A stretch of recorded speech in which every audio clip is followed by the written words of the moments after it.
Seja muito bem-vindo a mais uma edição aqui do Resenha Cast, o seu podcast de Governador Valadares. Aqui você já sabe, todo dia é dia de episódio novo com uma pessoa diferente, de uma área totalmente antagônica do personagem anteriormente entrevistado.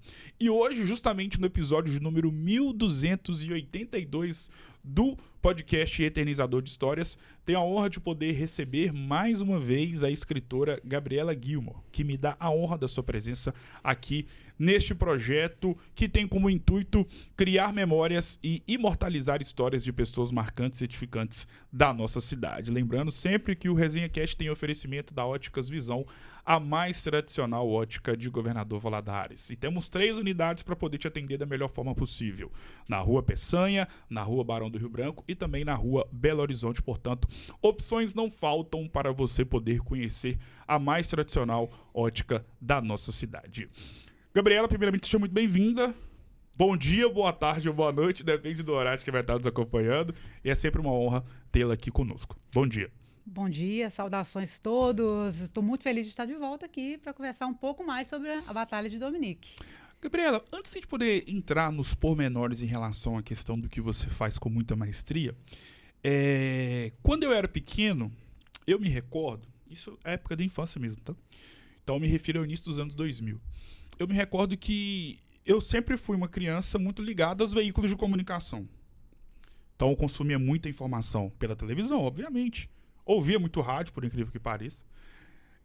Quando eu ia em alguma consulta com meu pai, ou quando a consulta era para eu poder fazer ter algum tipo de diagnóstico, gostava de ir nos consultórios e na hora da espera tinha aquele monte de revista espalhada. Não sei se hoje em dia é assim, gostava de ler as revistas. E eu me recordo, Gabriela, que nessa época eu não via nesses veículos de comunicação o assunto saúde mental ser exposto, debatido. Parece que teve que vir o advento nefasto da pandemia para fazer com que toda a humanidade pudesse se alertar em relação aos cuidados com a mente. Haja vista que hoje em dia nós temos visto aí a abrangência, o corpo que os profissionais que cuidam da mente ganharam com o tempo. Falo de psicólogos, médicos, psiquiatras, terapeutas, enfim. Feita essa pequena introdução, como está a sua cabeça? Como tem sido este ano de 2025 para a sua história de vida? Sigo em tratamento, medicada, né? É importante falar. Então, há 2 anos atrás, eu fui diagnosticada com transtorno ciclotímico. Tá? É um braço ali da bipolaridade. Sim. Patinei há décadas com ansiedade, com hipomania, com depressões, e sem saber que tinha nome para aquilo. E aí, os tratamentos muito errados. Então, foi muito difícil passar, a maioria das vezes, sozinha, né? Porque nem todo mundo compreende, a não ser aquele que já passou por algo parecido. E aí, finalmente, a gente puxou esse diagnóstico. Então, hoje eu falo que eu sigo ótima, porque eu estou estabilizada, né? Mas eu conheço muitas pessoas que estão ainda remando com a questão da ansiedade, porque nos dias de hoje é muita coisa para a gente absorver. Sim. A gente não dá conta de tanta informação. É televisão, é celular, é um barulho ou outro lá fora. Então, a gente está sempre desconectado e conectado ao mesmo tempo. Então, isso faz um barulhão. Hoje, com o trabalho ainda mais pesado, remoto, Sim. nem todo mundo consegue administrar de casa, porque às vezes com filho pequeno fica difícil. Então, é muita coisa, é pet, enfim. Eu recomendo sempre que façam essa autoanálise e busquem ajuda, né? Mas, assim, eu acho que eu divaguei um pouco aqui, mas respondendo, eu sigo bem por conta do autoconhecimento. Levantei a mão, pedi ajuda, tratei e sigo positiva, tá? Como você se sente sendo uma amante dos livros e da escrita, e consequentemente, obviamente, claro, pela leitura, em um país que nós sabemos que a questão da leitura, que o hábito da leitura é muito pouco usado por boa parte da população brasileira? Eu que trabalho com literatura, né, é um pouco triste porque a gente quer que as pessoas tenham o mesmo tipo de passatempo que eu tive. E são coisas que eu faço para entretenimento, né? Mas é algo cultural, sabe, Gustavo? Se os pais não têm essa cultura de ler, eles não vão conseguir passar isso para gerações, né? Então, é algo que o adulto precisa ensinar para os que estão vindo. E é muito difícil competir livros com o celular. Nossa, hoje em dia os pais dão o quê? Dá celular de presente para as crianças, né? Ao invés de um livro. Até porque não é tão interativo se você trabalhar com um livro sozinho. Uma criança pega ali, às vezes não vai saber ler, não vai saber. Então, por isso que precisa do auxílio do adulto. Então, se a gente não tem um adulto que está instruído para trazer essa cultura junto, criar essa cultura com a criança, não tem como a gente esperar muita coisa deles, assim, exigir a literatura. Mas não que eu abomine celular, tá? Sim. Porque tem muitas crianças aí super espertas nessa área de game, né, que trabalham com tecnologia, que se não fosse o celular para despertar esse desejo também, essa aptidão, aí que seria de nós hoje sem a tecnologia, né? Então, acho que uma coisa puxa a outra e os pais sempre vão ser a melhor referência. Então, vamos ler, pais. O que te motiva a escrever? A mente muito barulhenta, né? Nossa, é o tempo todo, agitadíssima. Então, escrever é me desafogar, é desvaziar a mente. Então, a gente vai colocando ali, criando personagens, situações, poder viajar sem sair de casa. Então, é muito gostoso, é terapêutico. Pensando na sua figura enquanto escritora, me vem na cabeça a ideia de que, para ser uma escritora, não basta apenas gostar de escrever, certo? Uhum. Você precisa ali de outras características que te farão ter uma aptidão maior e uma qualidade de texto para você poder conseguir escrever um livro. Além do gosto, além do dom, além da cultura e do hábito da leitura e da escrita, quais são os outros pilares que, na sua visão, são fundamentais na vida de quem já gosta de escrever, mas que, porventura, gostaria de poder escrever um livro? Eu falo disciplina e exercício. Por quê? Quando você tem disciplina, você criou ali alguma coisa na sua mente. Então, você vai criar um plano para aquilo ser executado, né? E o exercício é você colocar em prática tudo aquilo que você está planejando e você vai se aprimorando. Você acha que hoje eu tenho a Batalha de Dominique aí, meu terceiro livro. Se eu pego para trás os primeiros materiais e até as minhas crônicas que existiam antes dos livros, Sim. muito fraco, digamos assim. A gente vê uma evolução positiva, porque eu fui praticando, errando, corrigindo, consumindo materiais de autores que têm o meu perfil, que eu gostava, me comunicava com eles. Então, você vai deixando mais redondo o seu texto, né? E a disciplina, ela precisa estar ali existindo. Igual, por exemplo, quando eu fiz esse projeto da Dominique, ele é grande, eu precisava, todo final de semana, sentar para me dedicar. Então, eu fiquei muito ausente desse período, sabe, de 7 meses. Porque era o momento que eu tinha para escrever. Sim. Houve bloqueio criativo. Foi muito difícil sair em alguns momentos. Então, assim, mesmo assim, se eu não tivesse a disciplina de insistir e dar sequência para terminar, talvez esse material não estaria hoje recebendo a futura tradução, né, no inglês, por conta da disciplina e do treino diário. No ano passado você esteve aqui e falou acerca da Batalha de Dominique. Mas do que se trata a Batalha de Dominique 2? É uma trilogia, né? É a continuação. Eu não vou dar spoiler aqui, porque ainda está. Não dá para dar do 2, porque a gente está planejando toda a estrutura. Já coletei feedbacks de leitores do Brasil. Como ele vai ser lançado na gringa no mês que vem, em setembro, eu preciso coletar também feedback desse pessoal para eu conseguir arquitetar com detalhe o que vai acontecer no 2, porque tem muita possibilidade. Eu estou escutando muito feedback, muito interessante, inclusive, que vai estar no 2. Então, eu não consigo te falar, porque o livro está em estado embrionário, Sim. Né? Mas, obviamente, vai explicar muita coisa do 1. Porque leitores falam, Gabi, você podia ter falado mais daquele assunto. Então, a gente vai estar trazendo muita coisa para esclarecer. Porque, como é uma trilogia, então a gente tem muito espaço ainda para fazer essa evolução, né? Então, assim, aguardem, gente, a ansiedade, porque eu também estou, até mesmo para construir tudo isso, Claro, né? com certeza. E pensando na Batalha de Dominique, no livro que eu li no ano passado, e eu acho que, e aí me corrija se eu estiver errado, tá? Por favor. Que as trilogias possuem como característica maior, na minha visão, tá, de leigo, de apenas um leitor, a questão de serem histórias que prendem a atenção. É igual você acabou de falar.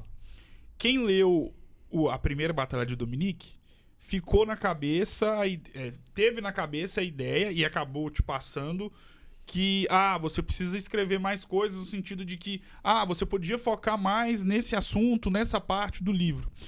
E eu acho isso maravilhoso, porque isso vai ao encontro de uma mente fértil e criativa para poder produzir mais. Haja vista que em breve teremos a Batalha de Dominique 2. Por que a Batalha de Dominique possui essa característica de prender o leitor em relação ao que ele está lendo? Primeiro porque é uma história muito grande para ser narrada em apenas um exemplar, né?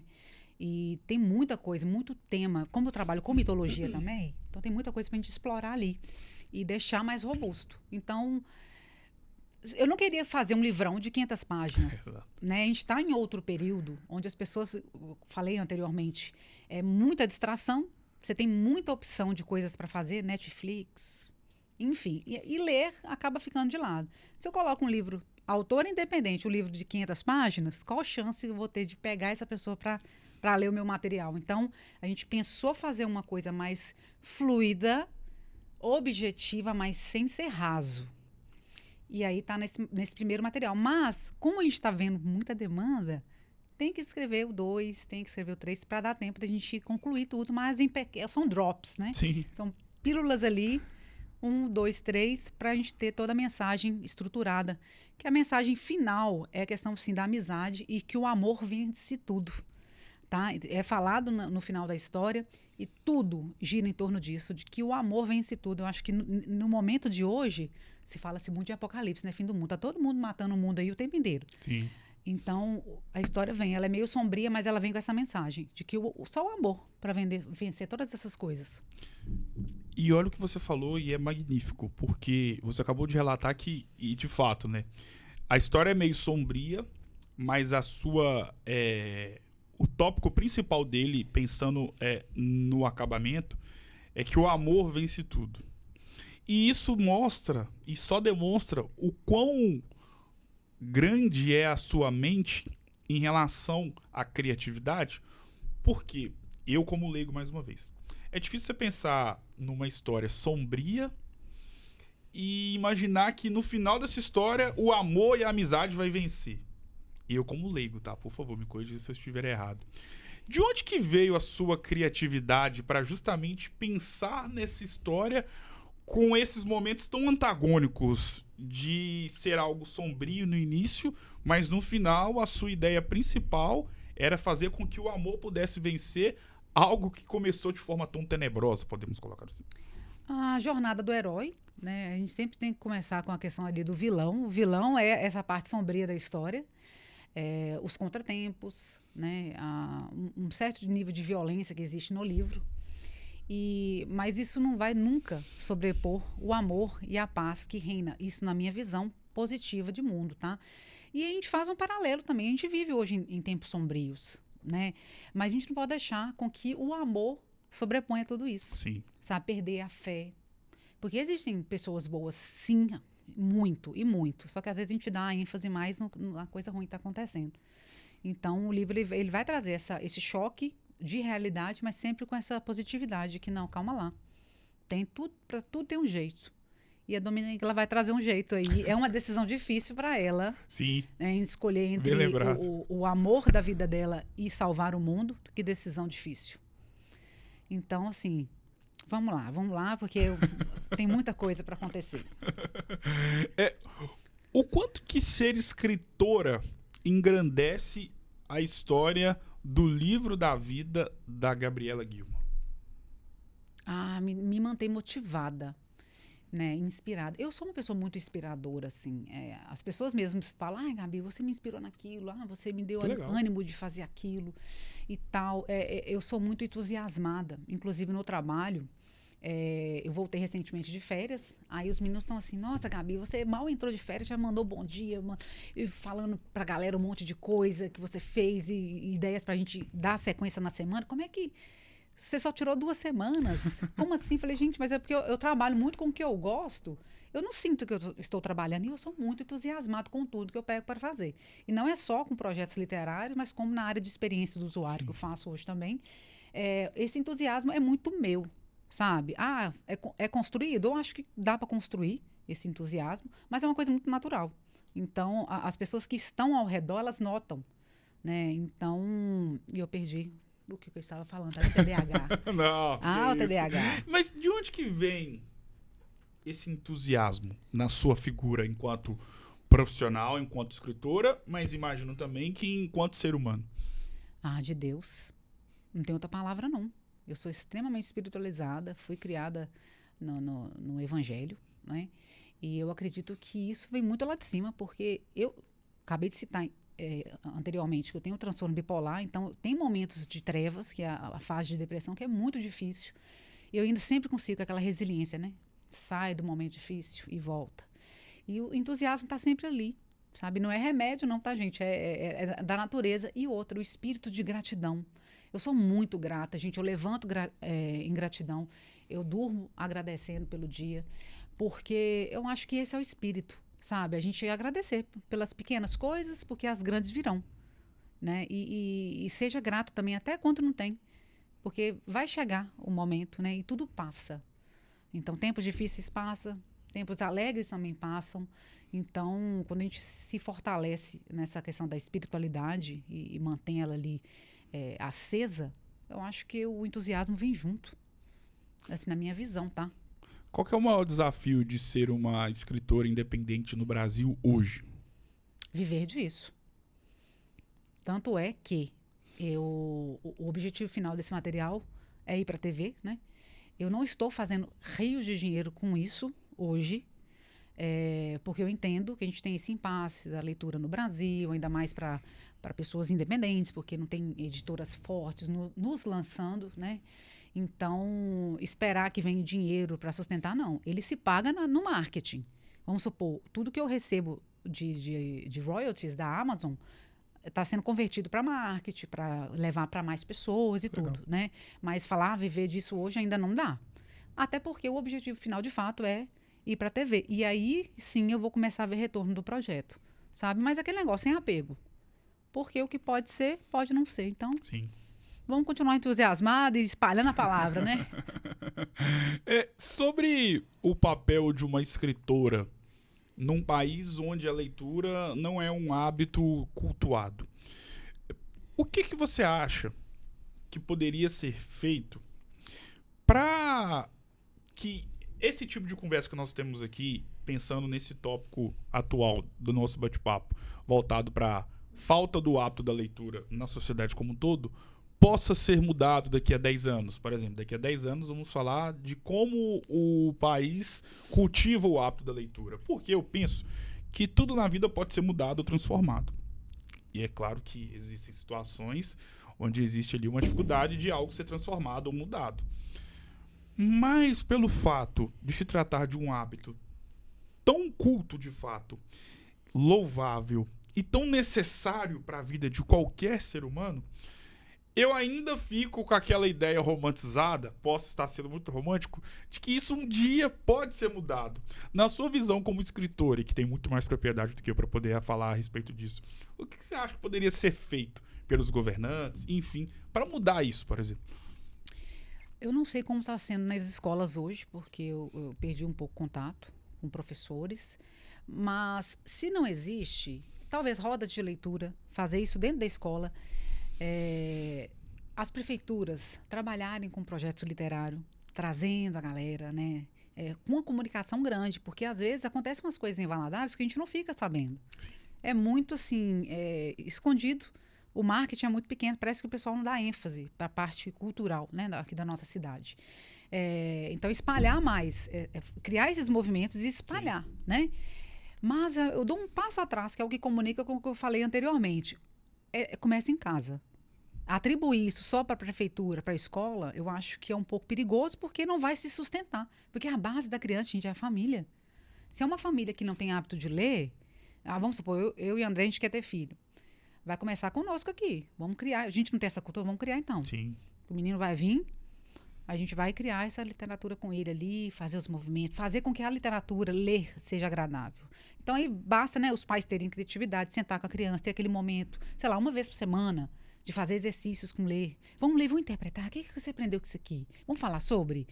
Então, trazer para perto mesmo a criança. Porque quando ela vê isso lá fora ou dentro da escola, ela vai, opa! Aí ela vai se sentir mais ligada e aquilo vai espalhando, sabe? Então, eu penso que assim, tem que começar assim em casa e o reforço vem na escola e vem nas prefeituras trazendo esse tipo de evento, sabe? Porque eu sinto falta aqui na cidade. Até mesmo para dar visibilidade para nós como autores, né? Porque não tem só eu de autor aqui em Valadares, tem dezenas. Então, a gente precisa ver e espalhar, sabe, esse tipo de pensamento. Então, viralizem esse vídeo, gente. Pais, vamos ler com as crianças. Com certeza, concordo. Qual que é o grande sonho que você tem com a Batalha de Dominique? Ai, gente, a pessoa é lá na Netflix? Uau. Gente, pelo amor... Não, eu sou humilde. Pode ser na Amazon, na HBO, não tá tudo bem. É ir pra TV. Sabe por quê, Gustavo? Quando eu escrevi ele, inclusive se vocês um dia pegarem o material, ele tá tão quebradinho, ele parece mesmo que cada capítulo é um episódio. Sim, verdade. Né? Então, eu estruturei ele já pensando, visualizando. Eu escrevia visualizando as cenas. Então, ele foi pensado para a TV. Então, assim, a gente está fazendo todo o percurso ali para que isso chegue até lá fora, né? Para que esse plano se concretize. Óbvio, carece de tempo, só tem um ano só que a gente está nesse projeto, né? E um ano é muito pouca coisa. Eu conheço diretores nacionais, né, que ficaram em projetos em 6 anos para fazer um filme. 6 anos é muita coisa, né? Por quê? Normalmente o cinema precisa de recurso, né, do governo, então precisa de pagar os profissionais. É uma produção muito cara. E não faz de um dia para o outro, gente. Não dá. Então, como eu penso para a TV, então a escala é devagarinho, né? Até chegar lá no ponto final. O que não dá para fazer, aí vem a disciplina que eu falei anteriormente. Gabi, vai ser disciplinada, não entrega. Porque às vezes eu posso falar, mas não tá me pagando, tô gastando um tempo, né? Ixi, eu não fiquei rica, gente, mas não... Qual que é o propósito? Você quer ficar rica agora ou quer esperar o seu plano que eu tracei acontecer? Então, é paciência e persistência, tá? Inclusive, quem tiver também, às vezes, projetando coisas relacionadas à literatura, é consistência. Não para, porque se a gente para, aí o negócio não vai evoluir. Eu pequei nisso. Na última entrevista, a gente falou dos meus 2 primeiros materiais, né? Um publicado em 2011 e o outro em 2019, mas eu não pensei em produto. Escrevi, deixei. Então, porque eu não entendia, na verdade, que isso é um produto, ele precisa ser alimentado, eu preciso vender, eu preciso persistir. Talvez se eu tivesse tido essa mentalidade naquela época, hoje eu estaria talvez em outro patamar e vivendo de literatura. Então, enfim, a gente aprende, né? A gente erra ali a rota, recalcula e vamos continuar. Então, hoje eu entendi que precisei produtizar esse projeto Dominique e agora vamos seguir no plano. Paciente, feliz, entusiasmada, sempre. E quem viver verá. Amém. Qual é o grande sonho que você já realizou com a Batalha de Dominique? Fui para a Romênia o ano passado, gente. Porque assim, a história se passa na Romênia, né? Em Bucareste, na capital. Então, eu tive o privilégio de ir lá para a cidade, porque foi uma viagem estratégica para fazer ali o início do networking. Então, tem livros espalhados pela cidade, em pontos, inclusive, que eu cito aqui. Tem a livraria Carrossel, que eu cito no livro, tem o Café Origo. Tem pessoas que eu fiz de amizade lá que ficaram com os exemplares. Então, assim, a palavra está espalhada lá naquele cantinho. E pude ver de perto o que eu escrevi, porque, óbvio, eu usei o Google Maps como referência para eu saber locais, para dar um tom de verdade, né, em locais que está no livro, tá? Então, eu tive o privilégio de ir pessoalmente. Ai, gente, eu chorava a cada momento. Eu chegava... Gustavo, sério. Eu chegava nos lugares, gente, meu olho ia... Porque, assim, eu fui sozinha, mas eu não me sentia sozinha. Parecia que eu estava com as minhas personagens junto comigo. Ai, foi um encontro muito místico, gente. Inclusive, recomendo o passeio. É um país extremamente acolhedor, uma comida gostosa. É muito, assim, a cara de Minas. Uau! Uma música gostosa de ouvir. Um povo bonito, povo cheiroso. Gente, eu fiquei, assim... encantada, uma infraestrutura muito legal. E olha, é um país que passou pelo comunismo ali, foi bem maltratado por algum período, mas que depois aqui está florescendo. Lindo, lindo, lindo, lindo, recomendo. Não é um passeio muito caro por conta da moeda, né? Ser uma moeda ainda fraca. Então, não fica tão caro para os brasileiros. Então, eu recomendo, gente. Pensando na vida de uma escritora, qual que é a rotina que você possui, até pelo fato de que você também trabalha com uma outra questão, em um outro segmento, mas ao mesmo tempo você não deixa de escrever e produzir aquilo que você sonhou um dia. Como é que você faz para poder administrar essa rotina? Porque isso serve, a sua resposta servirá de exemplo para quem também tem um sonho de poder escrever, só que não pode se dedicar 100% durante o dia porque trabalha em outros segmentos. Tá. No momento atual, eu não estou em produção, porque a gente está na fase de divulgação, né, no material. Mas quando eu estou em momento não, agora eu vou sentar, vou estruturar de novo a fase 2 do livro, né? Então, eu entendo que finais de semana eu preciso me dedicar horas ali. E vai ser todo final de semana, né? Às vezes acontece, na parte da noite, eu pegar alguma coisa também, porque eu fico empolgada, é normal, né? E aí você dobra a noite ali, dando seguimento. Então, são coisas assim, relacionadas à disciplina, de que eu estou em produção, eu preciso fazer com que aquilo aconteça. E outra, eu coloco um prazo, um deadline para mim mesma. Não, eu tenho tantos meses para concluir tudo, para mandar para revisão. Aí eu já fico doidinha. Aí, porque assim, eu sou muito autogerenciável, né? Então isso ajuda muito também. O lance é traçar o plano, colocar ali um deadline, né? Que é um tempo de inspiração Sim. ali, e cumprir aquilo. Separe um dia, um período da semana ou o dia que você é mais produtivo, está com a cabeça melhor, e escreva. Né? Eu escrevo muito melhor de manhã, por isso que nos finais de semana, para mim, eram mais fáceis, né? Sim. Agora, tem pessoas que gostam de escrever à noite, de madrugada. Então, assim, entenda seu momento de produção, de cabeça boa, e faça aquilo acontecer, assim. É um planinho mesmo. E é uma responsabilidade sua. Você se colocou ali para fazer o material e colocar ele no ar em breve, você tem compromisso com a sua futura audiência. Então, cumpra. O que um escritor não deve fazer caso ele almeja sucesso com a sua obra? Ele não deve Almejo, fazer. perdão. Eu acho ficar com vergonha de comunicar com as pessoas. Porque é aquele negócio, a gente é muito linkado com a obra, né? As pessoas veem um rosto por trás, e o rosto é o autor, né? Então, você comunicar com a sua audiência, ou criar uma audiência para isso, é muito importante. É uma coisa que eu estou lutando também. Eu tenho um pouquinho de resistência com vídeos, porque eu estou aqui extremamente plena, né, gente? Olha, quem vê até acha que eu sou super séria, mas não. Eu sou muito engraçada, assim, naturalmente falando. Ainda mais quando eu estou em momentos, assim, mais de descontração e tranquila. Sim. Nossa, cada zoeira que sai naquele Instagram, gente, misericórdia.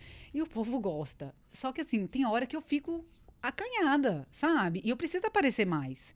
Então, assim, aprendam com o meu erro, tá? De, assim, não ficar com vergonha. Sempre vai ter alguém que vai gostar da forma como você se comunica, de como você responde às pessoas, das coisas que você cria. Sempre vai ter alguém. Então, pensa nessas pessoas e faça por elas. Qual que é o passo a passo na vida de uma escritora quando ela começa a sonhar com a publicação de uma obra? Aí eu tô falando desde quando você abriu o computador ali, o notebook, abriu o Word e começou a escrever as primeiras palavras, as primeiras frases, os primeiros parágrafos de um livro. Qual que é o passo a passo a partir desse momento? Ótima pergunta. Eu tenho um grupo de mentoria que eu falo exatamente do início ao fim de como você consegue estruturar um projeto literário, tá? Então, vou meio que resumir aqui para vocês. Primeiro, assunto. Você quer escrever sobre o quê? Anota, certo? Agora, próximo passo. Entenda se tem público para consumir esse tipo de assunto. Vai conversar com as pessoas. Abre enquete. Gente, vocês gostam de ler sobre isso? Vê o que a galera do seu Instagram, da sua rede social está falando sobre o assunto. É positivo? Ok, então você está no caminho certo. Agora, vamos sentar aqui. Vamos colocar contexto de livro, tá? Vai ser quantos capítulos que eu imagino? Tudo isso você tem que ter em mente. Os personagens, quem são? Quem são os protagonistas, os antagonistas? Quem são os coadjuvantes? Você tem que já traçar aquilo ali, nem que seja só um nome, uma idade. Porque depois vai ter um momento de você fazer ficha técnica de cada um, igual na novela. Perfil todinho. Nome, signo, família, mania, defeito, qualidade, da onde nasceu, o que estuda, o que come. tique nervoso, tudo. Você escreve, desenha ali. Normalmente eu faço até em Excel, coloco uma imagem ali que vai me dar de referência e descrevo ele todinho. Por quê? Quando você começa a compor as histórias, você precisa desse detalhe, primeiro, para você não se perder ao longo da trama, e dar vida, de fato, ali, pessoas reais. Né? Igual as minhas personagens têm manias. Tanto é que as pessoas se comunicam. Falam, sério que a Dominique enrolava cabelo? Eu também tenho isso. De ficar pensativa e vou enrolando cabelo assim. Ou seja, eu peguei uma mania real e joguei pro personagem. Então, tem essa fase de criar ali os personagens envolvidos. Depois que eu entendi o plano macro, beleza, é uma história sobre isso, vai começar assim, a metade dela vai ter ali um romance, meio bad romance, depois a gente termina com uma surpresa ou encerra mesmo a história. Eu já entendi o início, meio e fim. Agora eu preciso entrar no pente fino, né? Beleza. Respira. Capítulo 1. Eu vou falar sobre o quê? Qual que é o título? Fulano encontrou Beltrano. Beleza. Aí você vai discursar. Aí você quebrou. Naquele capítulo você vai falar sobre isso e isso assado. É tipo uma sinopsezinha, sabe? Sim. Só para você guiar. O segundo vai falar disso, disso, disso. E vai quebrando toda a história. Aí depois, na hora de você sentar para, de fato, começar a escrever, no meu caso, se tiver autores que fazem diferente, me falem depois. Eu deixo a vida me levar. É sério. Mete um Zeca Pagodinho. Aqui, eu escrevo e vai. Aí é fluxo mental mesmo. Sim. Vai indo. Tem hora que os personagens meio que pegavam a caneta ali e escrevia. Gente, o negócio até meio psicografado, assim, zoeira. Mas a história pegava vida sozinha. Então eu ia seguindo o ritmo, sabe? Porque essas quebras é só um guia, Sim. tá? Não necessariamente você precisa seguir aquilo a fundo. Porque se você tem esse apego, você vai travar. Né? Então, seja livre para entender que a história está pegando um outro caminho e tá tudo certo. Bloqueou, eu fiquei 2 meses bloqueada para o lançamento. Me chama no Instagram que eu explico. Deixou o suspense. Me chama no Instagram, vai. Quando se tem um livro onde é muito claro ali a presença de um personagem que acaba sendo o personagem ou a personagem principal dessa obra, como é o caso da Batalha de Dominique, eu, como leigo, mais uma vez, penso que existe todo um trabalho acerca dessa personagem que vai ser a figura mor e central desta obra. Logo, na Batalha de Dominique é a personagem principal, em relação a tudo que o livro vai ter de história. Qual que é a grande imagem que você gostaria ou quer que as pessoas tenham da personagem principal desta obra que você pensou com tanto esmero? A questão da força da mulher, né? E do protagonismo feminino. Sim. Então, ela vem trazendo essa força para nós, a representatividade da mulher ali. Na sociedade como um todo, sabe? Como a gente faz essa brincadeira ali da história está ela mescla, né? 1910 e 2012. Então, desde aquela época, o cenário feminino, até é real também, tá? A gente tem personagens reais que eu cito na história relacionada à cultura romena, que são mulheres ali que foram precursoras na área da arte, na história como um todo. E a Bucareste daquela época era uma cidade que atraía essas mulheres que tinham espírito independente, né? E então a Dominique ela vem meio que nesse contexto. Aí em 2012 ela é acordada para ser responsável para salvar um mundo que estava à beira do apocalipse, né? Então assim, de novo, olha o peso que ela teve para ela. Então não tinha como ela ser uma pessoa fraca, porque ela foi escolhida exatamente por ser forte. Então, a mensagem da Dominique, o perfil dela é de uma mulher empoderada, de uma mulher forte, que tem decisões difíceis a serem feitas, mas que vai usar da sabedoria, naquela coisa assim, da intuição feminina, né? Para ajudar ela a decidir a melhor solução. Então, ela vem para inspirar essas jovens. Inclusive, eu tenho muito leitor ali na faixa de 17, 18 Legal. anos, que gostam muito da Dominique, que umas até falaram, eu vou usar ela de cosplay pro próximo Halloween, né?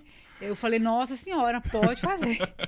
E eu mesma faço, às vezes, cosplay de Dominique, porque, né, eu sou super fã dela. Então, assim, já tá gerando esse tipo de conexão, né? Por conta dessa força que ela traz. O que a Gabriela Gilmore tem da Dominique? Tudo e nada ao mesmo tempo. Na verdade, eu tenho um pouco de cada personagem, né? Fica sempre uma assinatura. O criador, ele deixa um DNA dele ali, porque nasceu de mim, então são filhos, Sim. né? Então, eu me vejo no Nosferatu, eu me vejo na Gabriele, eu me vejo na própria Lilith. Eu me vejo em todos os personagens, tem um pedacinho da Gabi ali, né? Na própria Dora. Eu até costumo falar que a Dora e a Dominique são as personagens principais, assim, a duplinha, né? Elas tipificam a minha bipolaridade. A Dominique é a minha fase depressiva, porque realmente ela é mais pesada, assim, ela é mais introspectiva, mais séria. A Dora, não. Já é a minha fase de mania. Ela é extrovertida, engraçada, Sim. ela faz piada e não sei o quê, e fala palavrão, e adora comer. Então, é a minha outra fase. Então, eu até fiz essa brincadeira. Quem conhece, convive comigo, sacou. Mas aí já ficou meio que agora público, né? Essa informação. Então, assim, quando vocês lerem Dominique e Dora, pode saber que a minha fase está misturada ali, minha bipolaridade está misturada ali nas duas. Quem não lê consegue escrever um livro?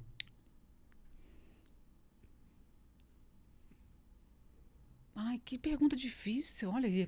Nossa.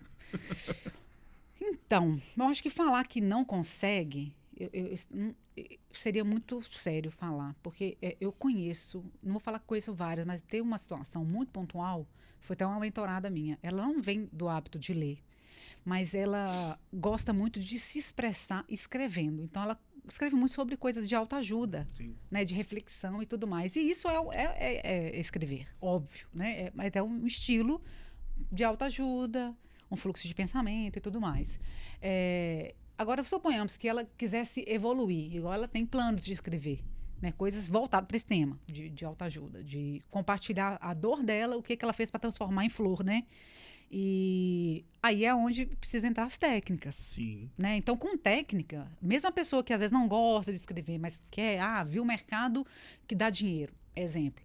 Disciplina, técnica e constância, a pessoa consegue fazer sim.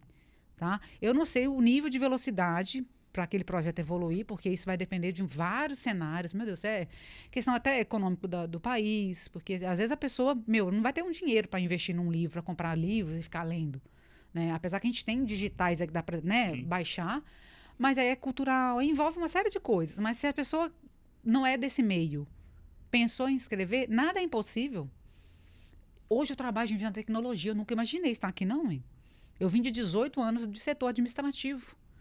Aí, finalmente, decidi mudar de segmento. Sou formada em História, não lecionei. E mudei, estou aí, apaixonada com o setor. Do zero, eu comecei júnior. Hoje eu estou na área de liderança.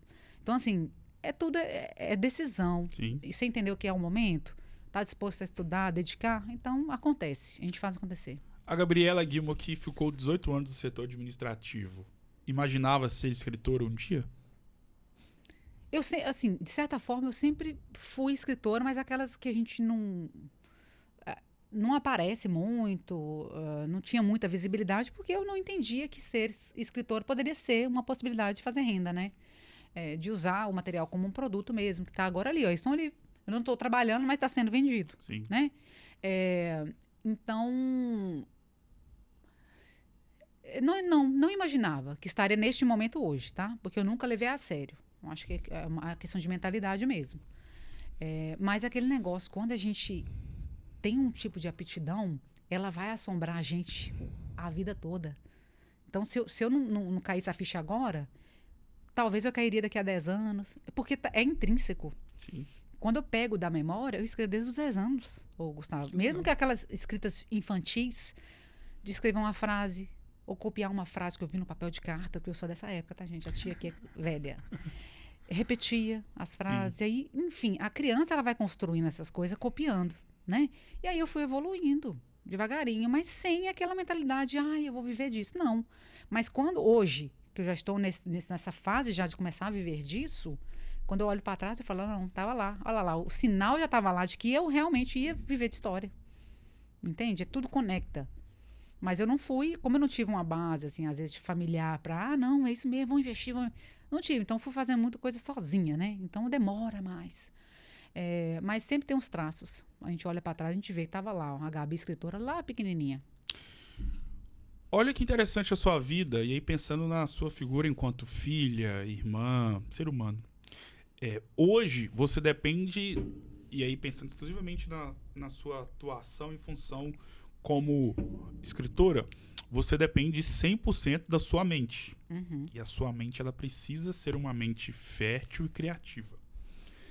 Só que lá atrás, como você disse anteriormente, bem no início do nosso bate-papo, a sua própria mente já foi o seu maior desafio enfrentado na sua história de vida enquanto ser humano, por tudo que você viveu em relação às doenças da mente. Depressão, ansiedade.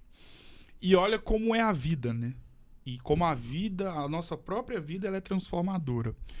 O que já foi o seu maior desafio, hoje é o que você tem de mais valioso, pensando na sua figura enquanto escritora, porque a sua mente já foi algo que te destruía por dentro, e hoje a sua mente é capaz de fazer com que você possa ir em lugares inimagináveis outrora. Como é isso para você no livro da sua vida? É um mergulho diário que eu faço, sabe? Óbvio que eu não me mantenho inspirada para escrever o tempo todo, né? Porque eu ainda não estou vinculada a nenhuma editora que toda hora está falando assim, não, vamos fechar um contrato aqui com um livro, daqui a pouco encerrou, já tem outro, então você precisa se manter inspirado e produtivo o tempo todo. Aí é um outro contexto. No meu caso, que é muito livre, né, eu mesma administro o meu próprio negócio, então eu consigo administrar até mesmo os meus períodos de depressão, que me deixam muito com pouca energia, eu fico muito sonolenta, muito mais cansada e indisposta, e é normal da fase, né? Então ali eu entendo como, estou ali descansando a mente ali para me recarregar, porque daqui a pouco vem a fase de mania, que é uma loucura, você já não quer nem dormir direito, né? Que você fica empolgado, e você abre 1000 empresas, você cria 300 projetos de livro, é uma doideira, gente. Então aí eu pego esse gancho, sabe, para produzir mais e fazer com que essa criatividade ela continue ali a todo vapor, né? Não sei se respondi a sua pergunta. Lógico que respondeu. Gente, tá vendo? O TDAH, gente. Gabriela, ano passado você falou que foi na Romênia e tal. E pensando em agosto de 2025 e pensando no restante deste ano corrente, aonde você quer chegar com a Batalha de Dominique? Índia, Filipinas, na própria Romênia. A gente está aí com esse lançamento 7 de setembro na edição inglesa, né? Já estamos em campanha, em pré-venda. Domingo, 7 de setembro. Oi? Domingo, 7 de setembro. Exato.